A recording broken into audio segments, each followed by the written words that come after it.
performer, I'm an entertainer. Like, I'm here for a reason. Without her and her support, I would have never made it.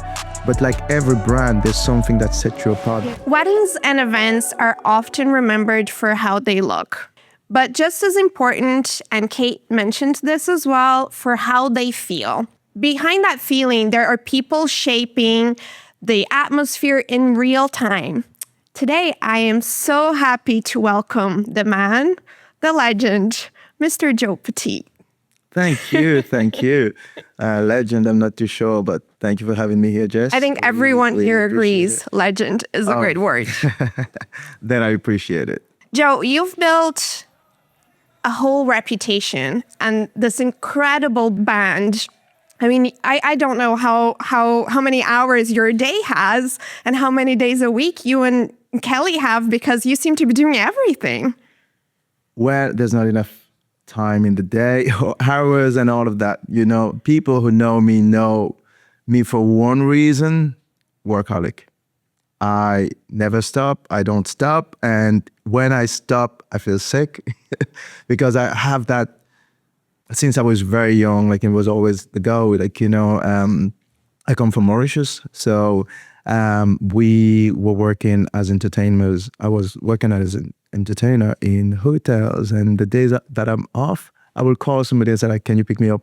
I'm going with you. Like, I was working 7 days a week. And that remains with me now. So it's never stopped. You know, funny enough, I was on the way here and we were stuck in traffic, unfortunately, in the car. And I'm talking with a good friend that we both have in common, Maria Reedy. Oh, and she was like, Joe is just an incredible guy. And he's being like that forever. So, and funny enough, Dan and I actually came across you and your work in 2018. It was our first year in business, and you were performing at a wedding we were shooting at Spanish Point in the Armada Hotel. And I remember just being absolute awe when you came, like, there was a stage, but you came down on the floor, you had your hat on, and you were just, the performance really blew me away. I was photographing and I felt like I was at this incredible concert at the same time. That's the way it's supposed to be. You know, you're here to experience, as you say, like, you know, there's people working in the background to create memorable experiences. And to me, entertainment is not just, okay, there's people who talk about it as a band or a singer. I'm none of that. I'm a performer. I'm an entertainer. Like, I'm here for a reason. Those people trust me to have an incredible night or feel like they've been to this incredible celebration, because this is what it is, a celebration. Yeah. And my job is to make that happen, no matter what or how hard it is. And sometimes you go into an event and the crowd that you're expecting is completely different. So now you have to adapt. And that's why I never go into an event, despite all the conversation by musicians, by different planners, whatsoever, to have a set list. I can't, because I don't know who's there.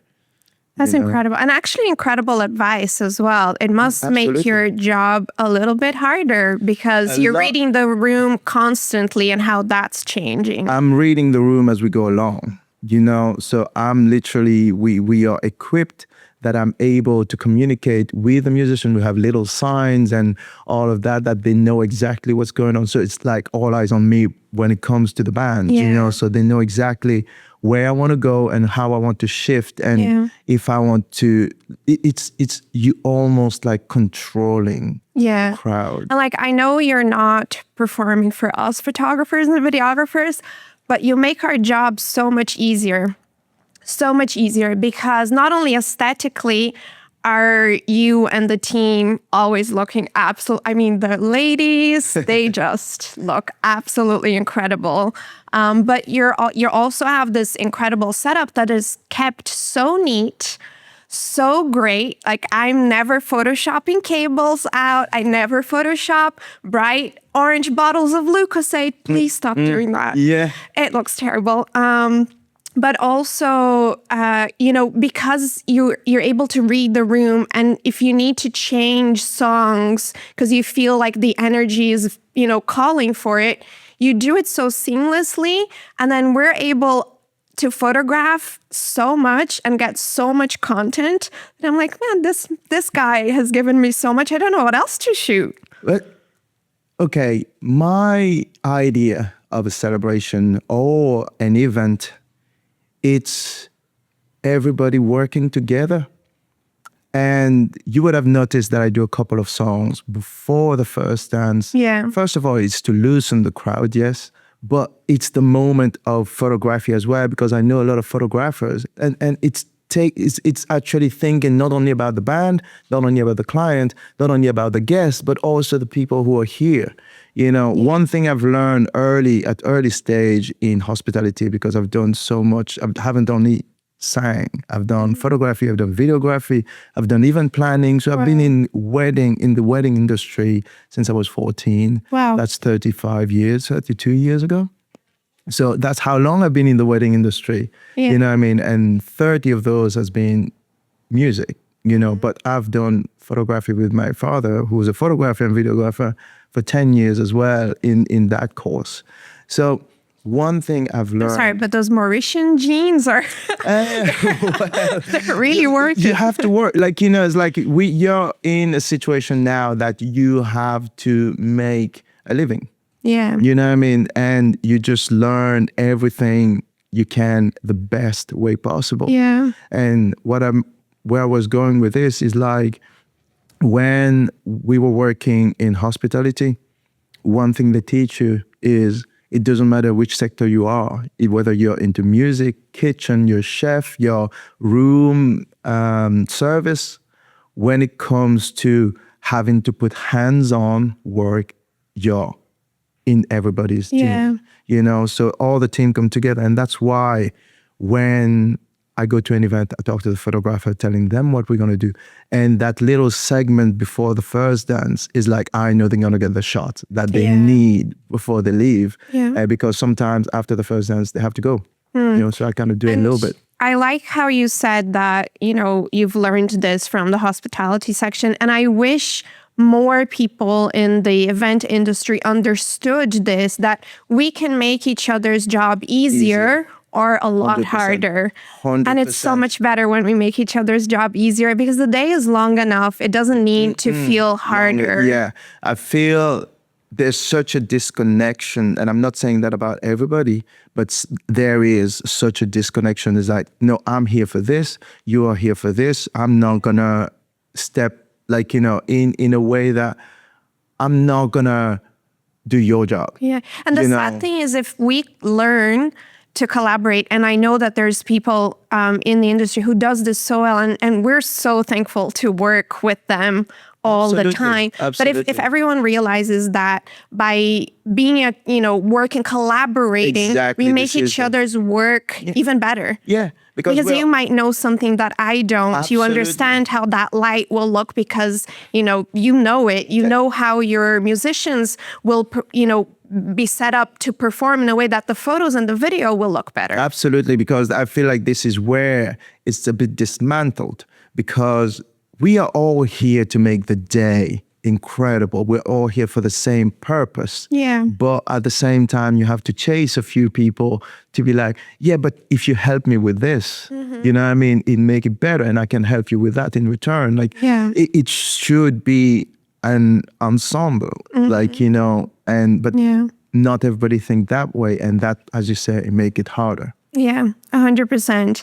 Now, there is a little segment that we call spilling the tea. Oh. Now, I didn't send you these questions because I want your honest, your honest answers. It's not that I've seen these. a lot of questions anyway, So, spilling the now, there are rules, and you're a rule guy as well. You can only say yes or no to these ones, okay? So, yes or no only. You ready? I think. Okay. Do you think perception matters more than talent in the industry? Ooh. I thought I started easy. No. Okay. Do you think talent alone is enough to succeed in the industry? No. Okay. Do you think some bands are charging premium prices without delivering a premium service? Yes. Okay.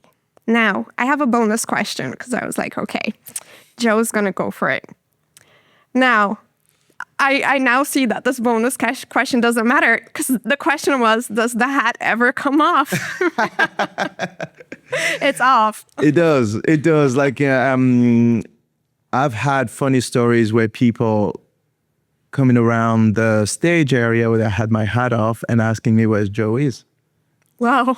And I'm like, I'm Joe. It's like, no, Joe with a hat. You know, I was like, become its own persona. yes, the hat has a trophy of his own. Like, you know, the hat is part of the show. Yeah. And everybody wants the hat, but people, no, the hat's still on my head. Thank and you. It's so funny because on the way here, Dan and I were talking, and when we're working with you and you're like on the dance floor and everything is going, there's so much energy.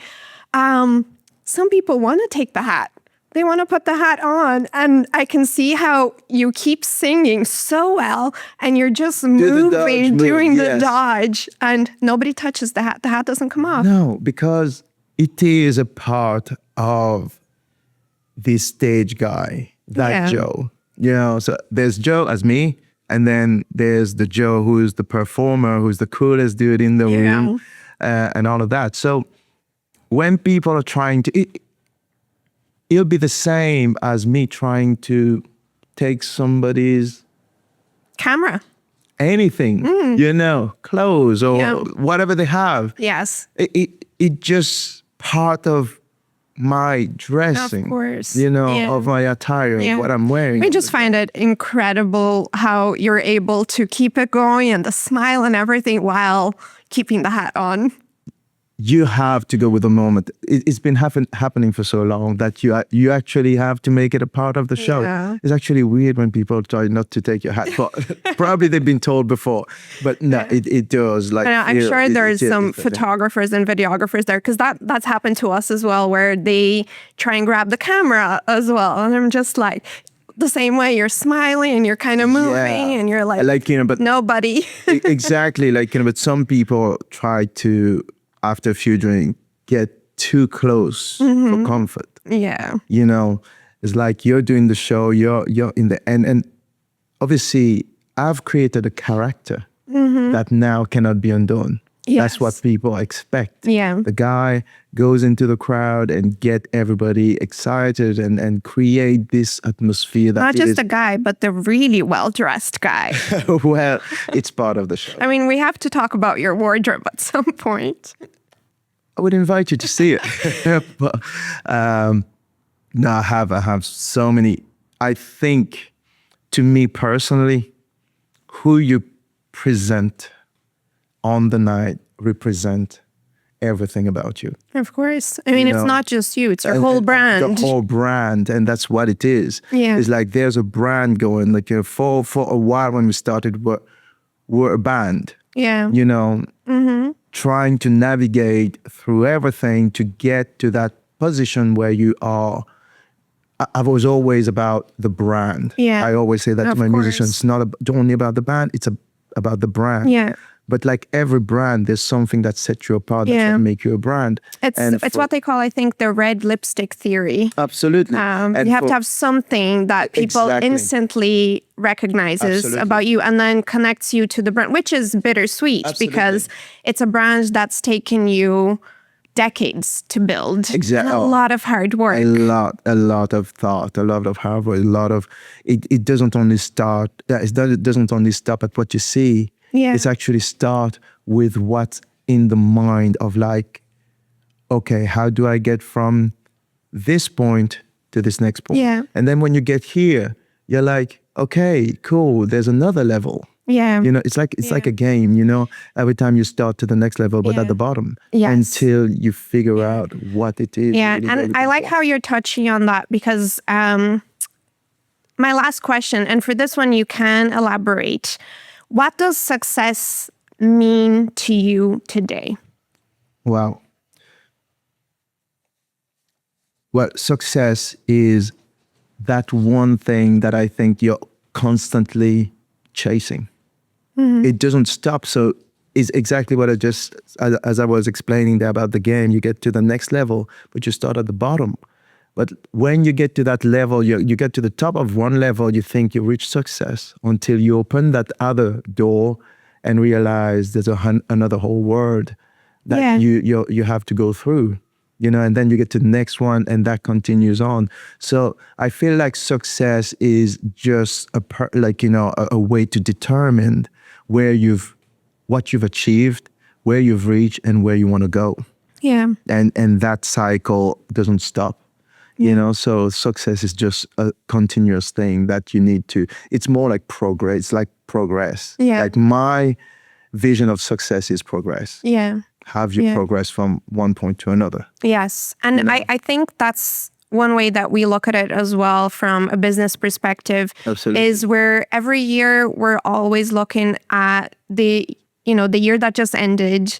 And we're looking at, okay, how can I improve here? Not only my photography skills, or videography skills, but how can I offer a better client experience? How can I make the process easier on the clients and on myself? How can I make sure that my team is happy? And you have a huge team. Absolutely. And that's what it's all about. And as we say, every year I go into that, what Kelly liked to call it, that little bubble of my own self, where it's a little bit of depression, it's a little bit of anxiety, it's a little bit of joy, it's a little bit of everything about, okay, how was last year? And what's this year's looking like? And how do we get on from here? Exactly. Where do we go from here? And usually I go into that space where I have to almost get inside myself, figure out where I am, and then where I want to bring the rest of the team. And as you say, the team is huge because we have people in the office, we have warehouses, we have engineers, we have office people. You have a brand new studio. We have the studio, and that was a part of last year's progress because we needed, in order to give people the best experience, I needed more like an in-house studio, where we can go in and actually see everything we're doing. Yeah. Literally go under the microscope of every song, the way we play it, how we move, what we do, and fix them. Yeah. Because that was a big thing for me. It was my experience is vast when it comes to entertainment. As I say, I've been doing it for over 30 years. So a lot of people don't know that. They just think, he put a band together. But for me, it wasn't just that. It's as you say, we create a brand, but when you get there, you have to maintain it and polish it and make it better and make it bigger. So we have so many musicians coming to us, to the office now, on a weekly basis, wanting to join the team, which says we're doing something great, But what happens? Okay, we cannot have too many of one instrument, So we keep pushing on, and that gives me more ideas about how can we get those people to work in our team, but by creating new opportunities as well. Now, I know that your work doesn't start on the event day itself and on the wedding day. I wanted to hear from you a little bit of the work that happens behind the scenes. I know the year before last year, we worked on a really big wedding together in Ballyfin and with Water Lily, and the production on your side was huge. Absolutely. It looked incredible and it was amazing. But that must have taken so much work, not only just bringing all that in, but prior to making sure that you knew sizing, where everything went, how you're going to hide cables, because it looked pristine. One of my thing everybody would tell you is neatliness. So everything has to, like, there are clients who got into a room looking for me and I'm under the stage wiring, Yeah. because to me, having a clean, I want my stage to look like as if I was home. Yeah, because again, we're bringing back to when the photographer is giving you those photos to use, everything looks Yeah, perfect absolutely. and neat. So because one thing is, like, I would always go back. I would always, even when the engineer has set up or anybody, I would always go and say, okay, no, can we have this that way and all that? But coming to your question of when does the preparation start? Usually the minute we got the brief of what we're doing. So if people are going with a production, for example, like lighting, sound, stage, and a big band, this is pretty much when the jobs start, because now we need to book people in. We Yeah. need to book a crew. We need to book vehicles like trucks and all of that, to accommodate all the equipment. So it's a long process. As it goes along, we now need to tighten up on all the production side, like, especially when it comes to crew, and that they know what time they need to be there, at what time the stage is going on. But at the same time, one thing I probably skipped there is I would go and measure the venue. Yeah. I would literally go there, but I don't only do that for if we have a production. If I don't know a venue, I usually go and have a Yeah. look. And it doesn't matter if it's in Dublin or it is in Paris or wherever it is, Yeah. Spain. If I can, I would go and have a look, just so I'm 100% sure about what the client is looking for, that we can deliver that.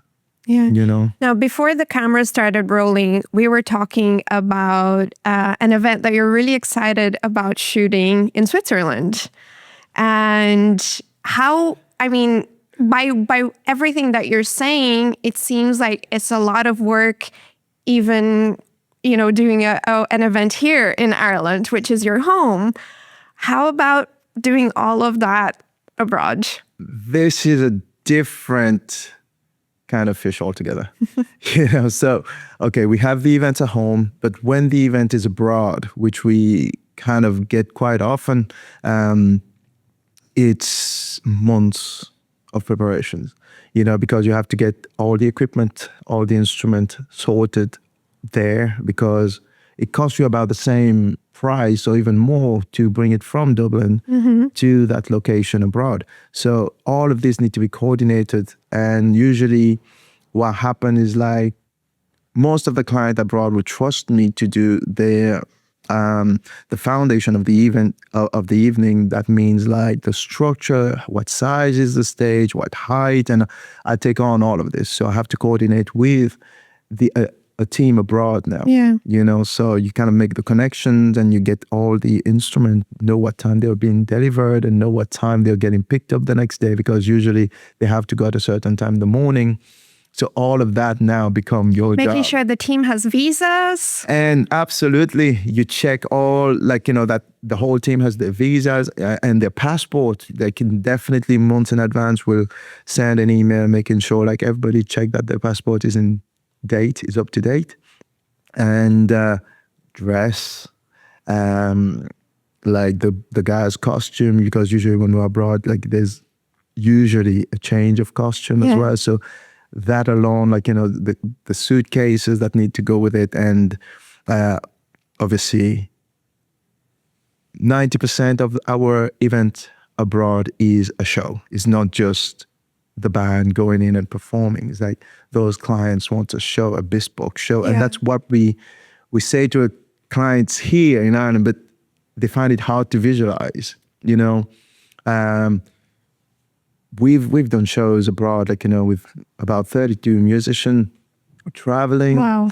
And, it's like when people are looking for something specific, we try to go as close as possible to, like, what their vision is. Like, for example, the one we did last year in Paris, it was a 70th birthday mix with a 50th anniversary.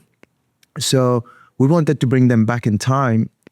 So we found the best Elvis we can find, impersonator. And he was brilliant. We did a Motown show.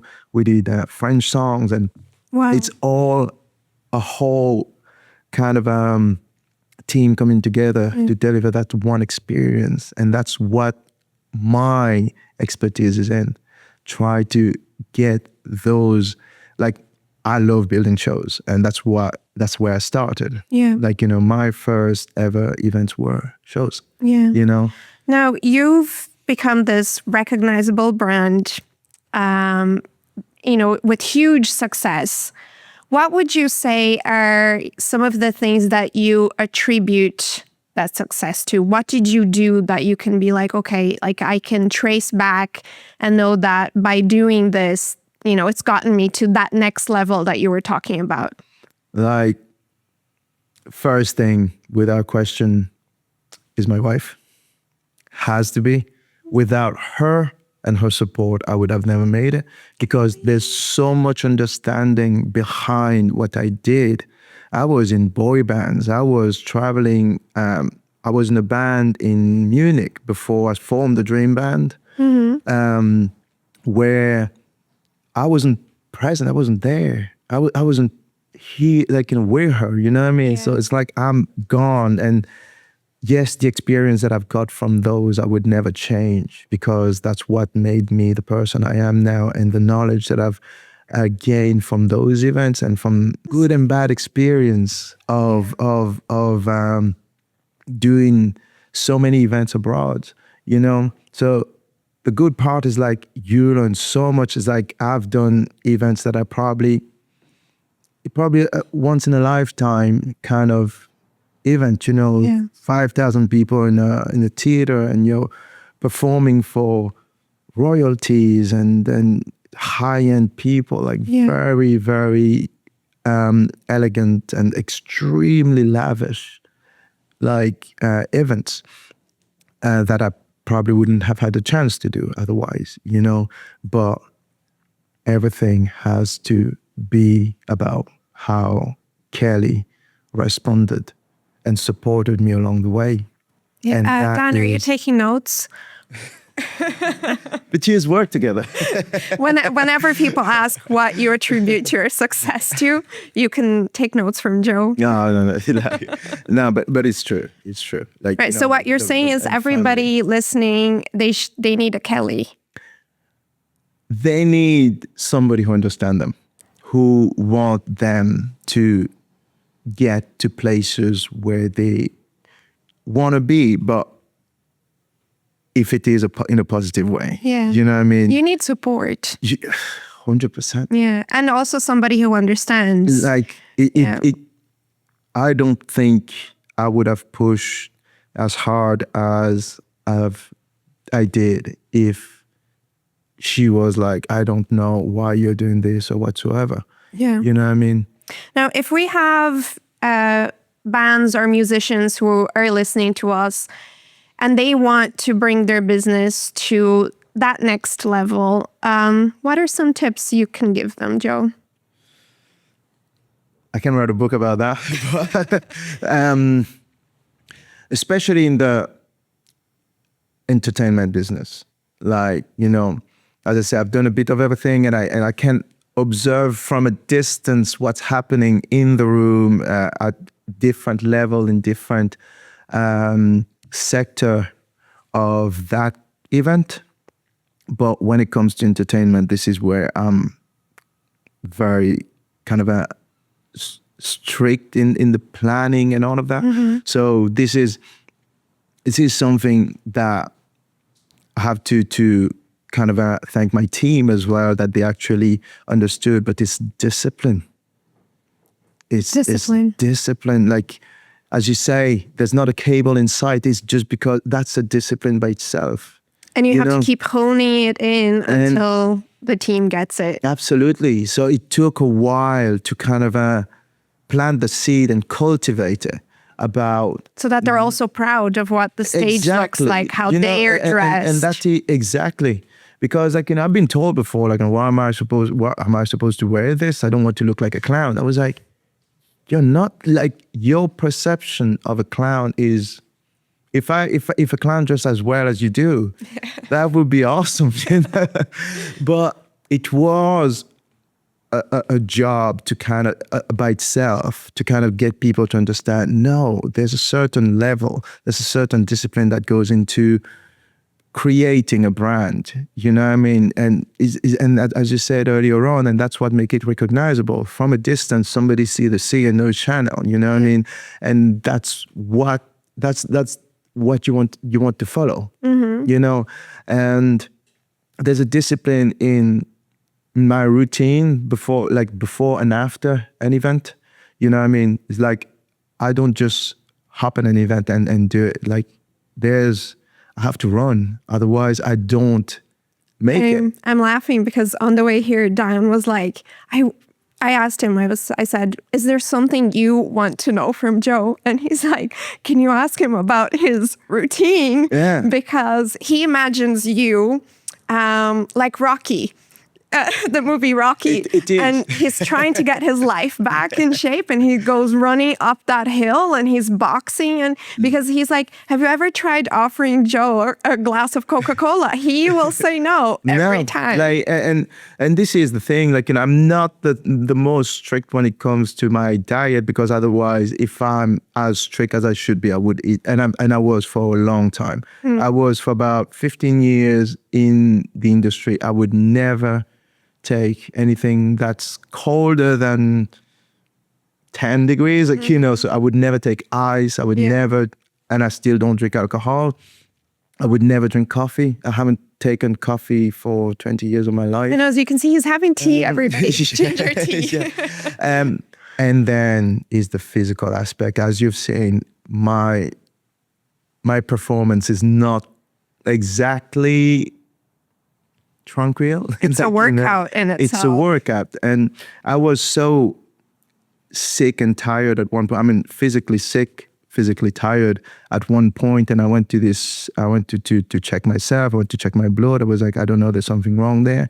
And they were asking me, what do I do? So it was hard for me to explain. So I showed them a couple of videos. I was like, this is what I do. Yeah. The guy's like, so how long is the show? I was like, 2 hours straight.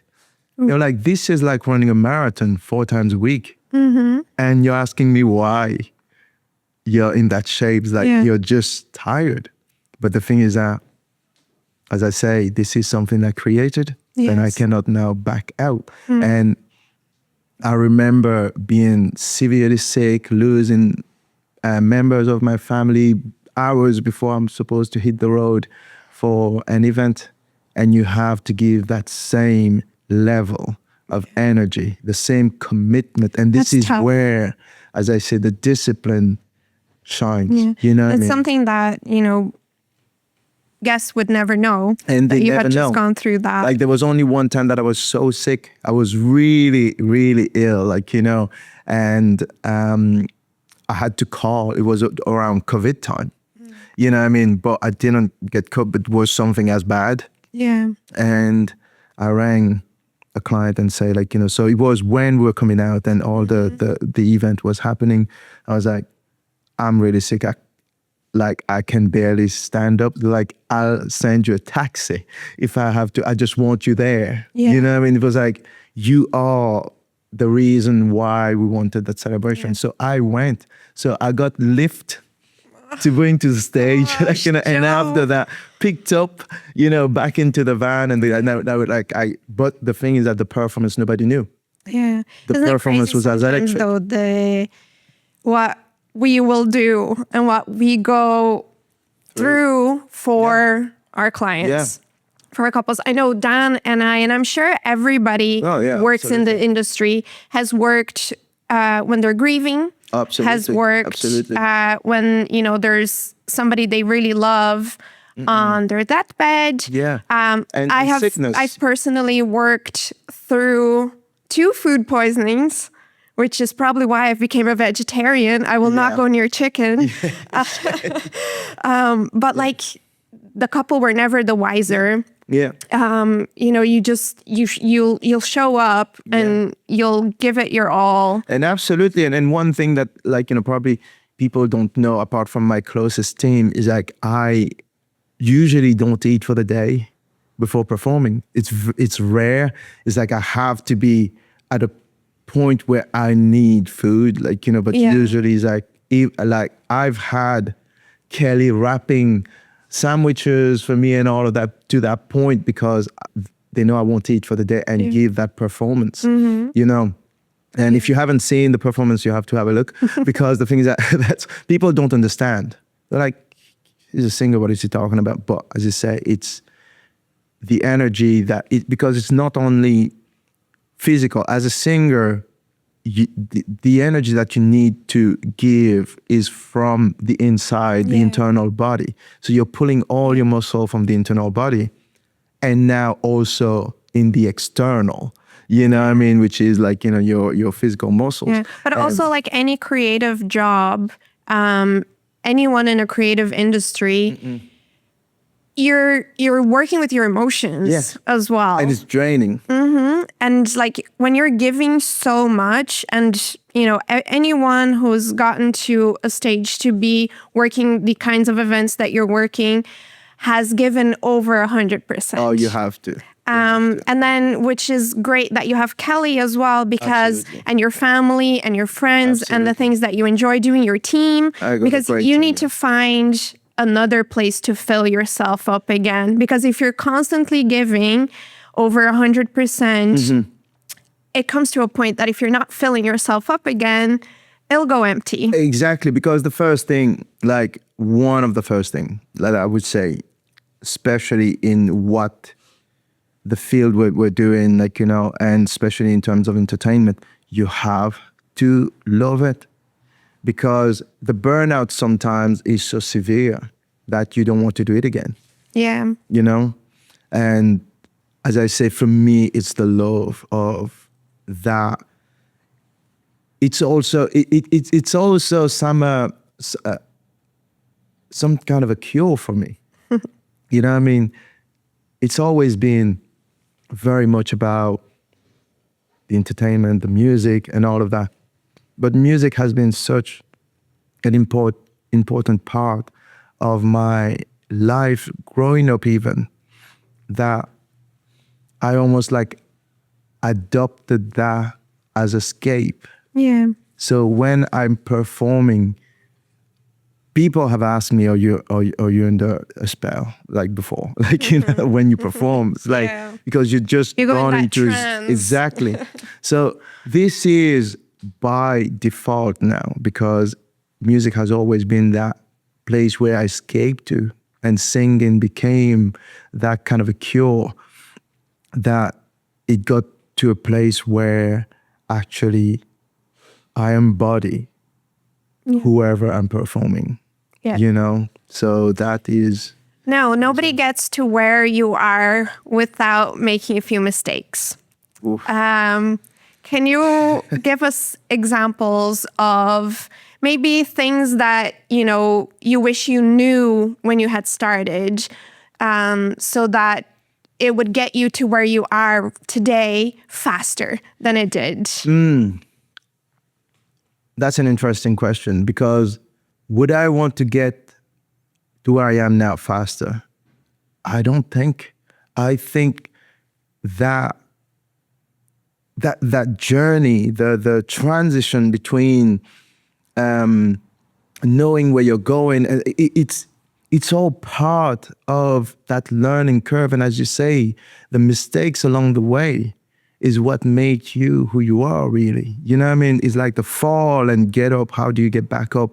And I wouldn't kind of, if somebody said, oh, look, just started a band yesterday, and as good as they sound, I will still look at like, okay, cool. What is it in there that they understand? Because that journey is a journey of understanding of how do you start to how do you get there. And don't get me wrong, that journey is still not over for me. It's like somehow it's only starting. Yeah. And it is what makes our job exciting, isn't it? Absolutely. I know there is a podcast where I talk about how I got into photography. I used to quit a job after every year. Yes. And I've done so much, from working as a hairdresser assistant to working as a fishmonger. I've done so much, and I used to get bored. So after a year, I'd get bored, quit, start something completely different. My last job before finding photography was I was a pastry chef. And I always felt, and the reason why I would quit is that I felt like I had learned everything. And I'm the kind of person that needs to be motivated. Exactly. That needs to be challenged. And this is exactly it. This is exactly it for me. Like, I feel like growth has to be a part of a journey. Yeah. You know what I mean? It's like self-growth, self-discovery, and that kind of a ambition to kind of a push further. And that's me all the way. Like, and Kelly would tell you, is like, I can never stop when I get to a point. It's like, oh, no, I have this now.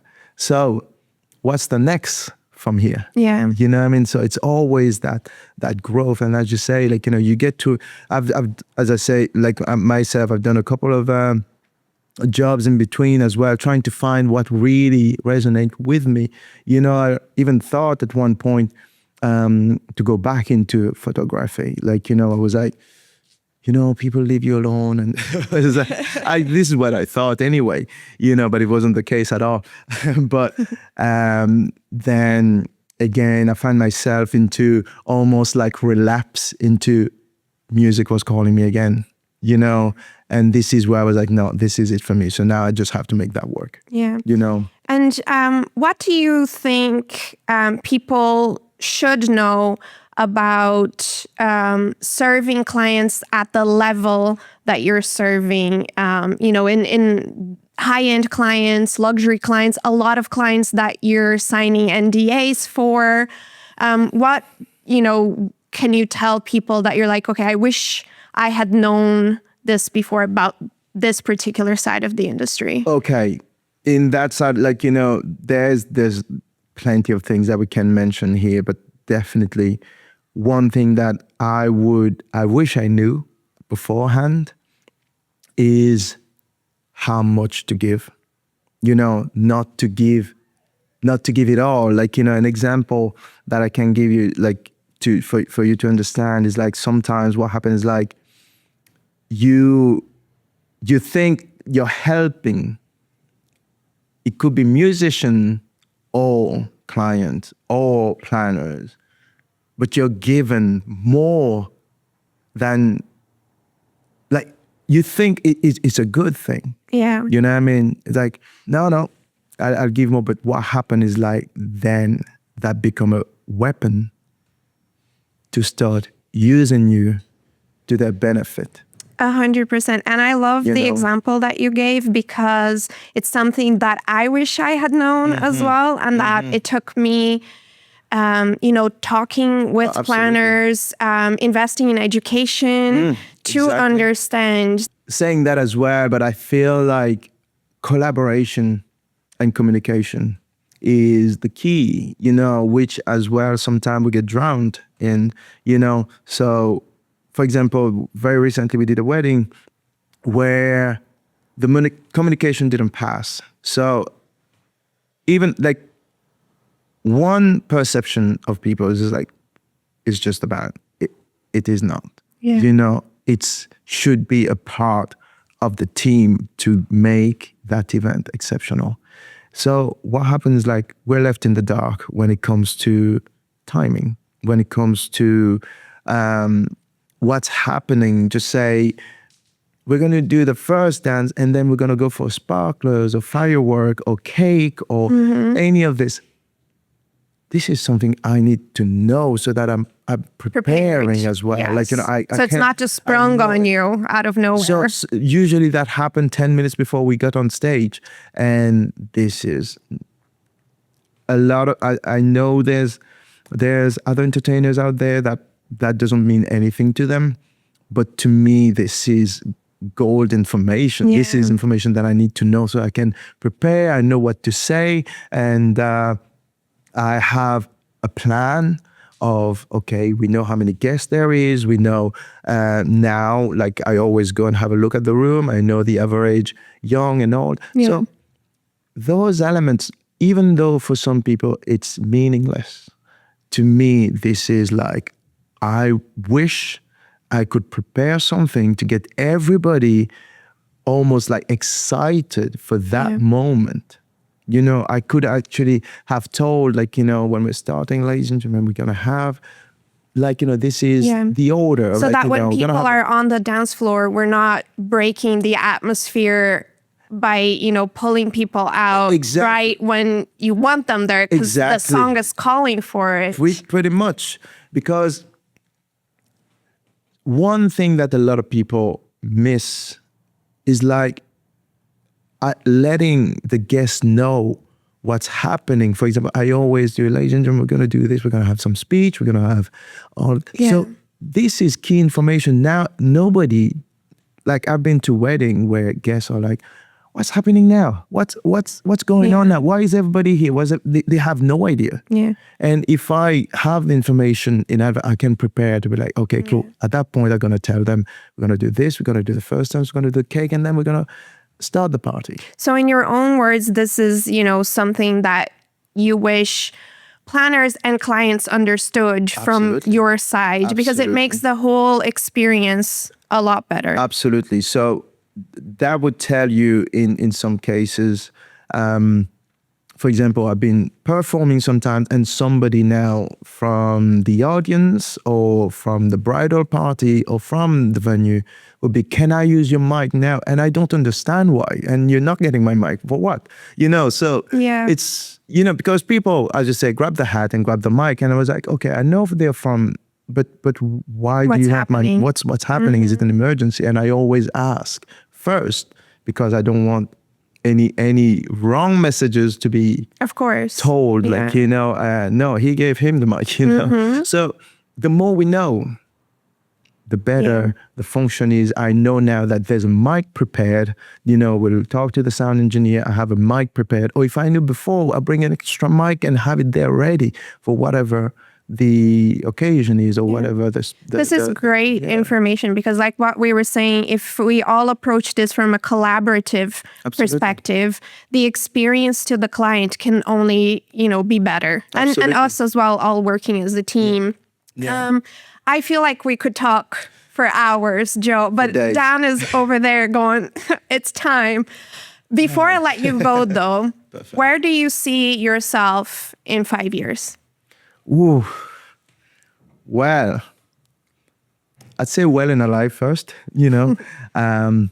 No, where I see myself in 5 years, as I say, I'm always ideas ahead of time, like, you know, of my own, and I always planning ahead. And for myself, I was like, one thing I really wish for the future is I have more international events. I know this is something we're already doing and tapping into it, but this is one thing that I think keep everybody excited about, you know, I mean, especially the musicians, about the shows and creating great shows. And that is my ambition for the next couple of years. Well, Joe, I'm sure everybody agrees. This was great. You've been amazing. Thank you so much for sharing your experience, tips, and, you know, just being so honest with how you got to where you are, but also in the spirit of Joe, that you're always looking to the next level. It has been a pleasure talking with you. Absolutely. And I'm really excited to see you next week. Oh, fantastic. Brilliant. Yes, absolutely. And for the rest of the year. Amazing. Thank you. Thank you, Joe. Thank you.